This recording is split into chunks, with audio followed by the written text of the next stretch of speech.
pero que contravienen los intereses del partido. Entonces, ¿qué es lo que tiene más peso? ¿Los intereses de un municipio, los intereses de un estado o de un país, o los intereses de un partido? Esa es la gran pregunta. Y creo que la respuesta la sabemos perfectamente. Sí, la sabemos perfectamente. Aquí lo que podría cambiar es que posiblemente el partido ceda un poco con tal de mantener el poder y no perder todos los intereses. Tiene que hacer, como dices, es un balance en el costo político. ¿Qué va a representar un costo político menor? Pero ¿qué tal que el costo político para el partido es mayor, siendo un candidato que contraviene los intereses del partido, pero que es la mejor opción para la ciudadanía? Tal vez lo van a boicotear y lo van a trabajar con los otros partidos para postular un candidato que no sea fuerte, pero mantenga el nivel y pues los beneficios de la partidocracia para todos. Que no nos vamos a hacer tontos, ya ha pasado, un partido político tiene oportunidad de ganar las elecciones, entonces el otro presenta un candidato débil. Claro. Y como hay otro que la ciudadanía le tiene mucho miedo y los otros dos partidos se han encargado de infundir ese miedo, pues entonces unos traicionan su voto partidista que siempre han dado, el voto duro, porque no gane uno que supuestamente está loco. Pasan las siguientes elecciones y ahora es al revés. Ahora nosotros que ya habíamos ganado vamos a presentar un candidato o candidata sin fuerza para que entonces este partido gane. Porque los otros le temen al tercer candidato, entonces finalmente va a ganar porque nosotros presentamos uno débil. Pero el costo político para esos dos grandes partidos que existen fue menor, porque finalmente quedaron ellos en el poder, aunque uno obviamente tiene que representar ese poder. Pero es alternancia, es turnarse como fuerzas políticas el representante del poder ejecutivo, y no le van a dar cabida a un tercer partido. Entonces, eso es lo que está pasando. Eso es la manipulación de la partidocracia. Sí, pero es un punto bien importante el que tratamos. Sí. ¿Cuáles son los intereses más importantes? Si los intereses del municipio o del estado, o los intereses de los partidos. Y vemos la fuerza de los partidos políticos, vemos que las estrategias se siguen haciendo en base al poder de los partidos políticos y no al beneficio de la sociedad. Pero aquí el punto es que la sociedad, la ciudadanía no se engañe con este método de tanta resignación, de tanta fatalidad de el voto de castigo. Como ya no me funcionó, ya lo probamos, ahora vamos con el que ya probamos y también nos decepcionó. ¿Y qué vamos a hacer la siguiente elección? Pues también lo vamos a castigar y vamos a regresar al que ya nos gobernó. Y seguimos en este círculo vicioso, porque en esta espiral la oposición no sin tiene un salida. trabajo político, porque Sí, si también. entonces vas a dar un Pero ahí voto es de cuando la castigo. ciudadanía tiene que hacer valer sus derechos y decir, no me está sirviendo ninguna de las plataformas Porque lo que pasa es que municipio, el voto de castigo, lejos de ser en verdad un que es castigo, el espacio base para la práctica democrática. Aquí se tienen que ver los cambios. lo único que pasa es que ese voto de castigo no se vuelve castigo para la oposición que no trabajó, se vuelve un premio. Cuando es un voto de castigo para el partido Sí. que gobernaba, pero es un premio para el otro que no Es supo un sistema ser de oposición. resignación y de nunca salir de aquí. Porque entonces, ok, yo trabajo mal este trienio, va a haber un voto de castigo el siguiente, pero en el siguiente no hago absolutamente nada para ganarme el derecho a llamarme oposición, y luego va a haber voto de castigo para el otro partido y voy a regresar al poder. No hay un trabajo político. Pero estamos de acuerdo que es mantenerse en el conformismo. Claro. Sí, Porque ¿qué pasa en el municipio? Siempre están los mismos.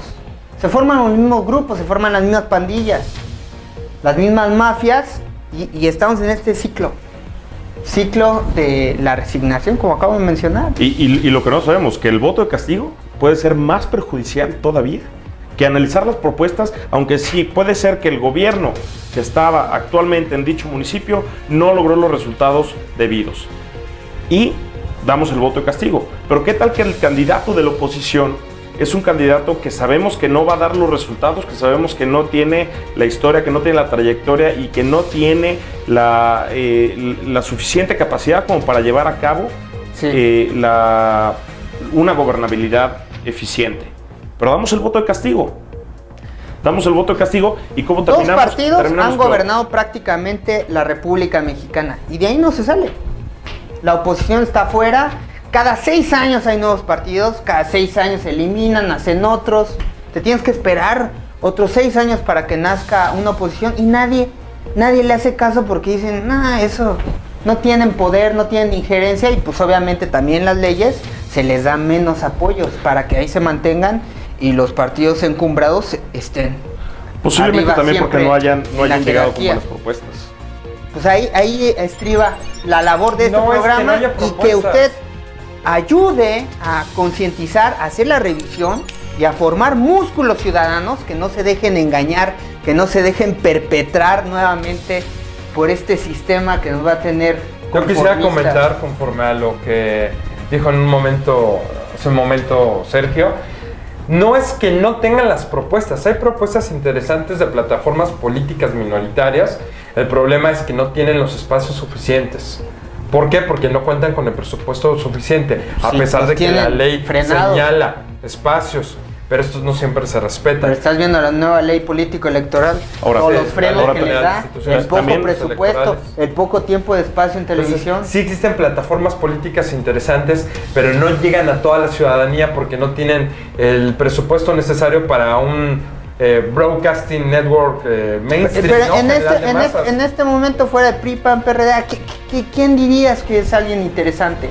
Dependiendo, no podemos hablar ahorita, tendríamos que decir caso por caso en entidad federativa o en municipios, porque hay trabajos interesantes de otros partidos políticos. Estaríamos hablando de Morena, de Movimiento Ciudadano, del Partido Verde Ecologista, que hay trabajos particulares en ciertas zonas del país. No podemos hablar que de una manera generalizada lo hacen bien. Yo nomás me voy a preguntar una cosa, y tiene poco o algo que ver con el tema, pero ¿de qué corriente son todos esos partidos de que estás hablando? Bueno, estaríamos hablando que Movimiento Ciudadano son socialdemocracia. Por lo general todos se basan son partidos de izquierda. En ideas liberales. Ideas liberales, exacto. Sí. Progresistas, tal vez el verde menos. El verde es un centro izquierda. No, yo no diría que sería centro izquierda. Centro derecha, ¿no? Centro derecha. Por eso se hace alianza con el PRI. Tiene toda la razón Sergio en plantearse cuál será la postura política, porque en algún momento van en alianza con el PRI y en otro con el PAN. Cuando uno es centro izquierda y otro centro derecha. Pero son partidos de negociación. Sí.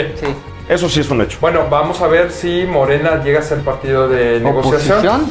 Más bien de oposición. Yo creo que sí. Andrés Manuel López Obrador dijo, yo no voy con ninguno.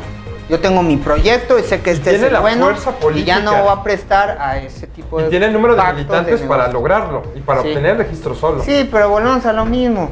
Pero no para llegar a gobernar. No se confía en un tipo que atacó a las instituciones, que busca el registro. Perdió toda la credibilidad. Que quiere otra vez. De algunos grupos sociales, pero quiere no formar todos. Un partido puede político. Llegar a ser hasta la segunda fuerza política. Obtiene dinero de la mafia del poder, de los impuestos que pagamos. Entonces, la palabra Andrés Manuel López Obrador está muy en el aire. Pues tendrá que trabajar él también este tema sobre los candidatos para un blindaje de las siguientes elecciones. Vamos a ver qué pasa con Morena y Movimiento Ciudadano. Bueno, vamos a hacer una pausa aquí breve. Ya regresamos al capítulo 70 en Uno por Uno, pero no se olvide que usted tiene una corresponsabilidad, un deber como ciudadano para defender sus garantías, sus derechos y sobre todo la democracia por la que sus antepasados, mis antepasados, los actores que estuvieron dando la vida y la sangre por construir una constitución que permeara nuestra libertad, pues no ha sucedido,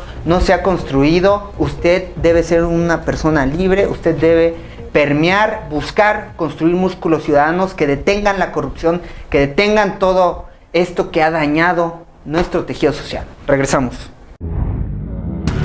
Ya regresamos a Uno por Uno.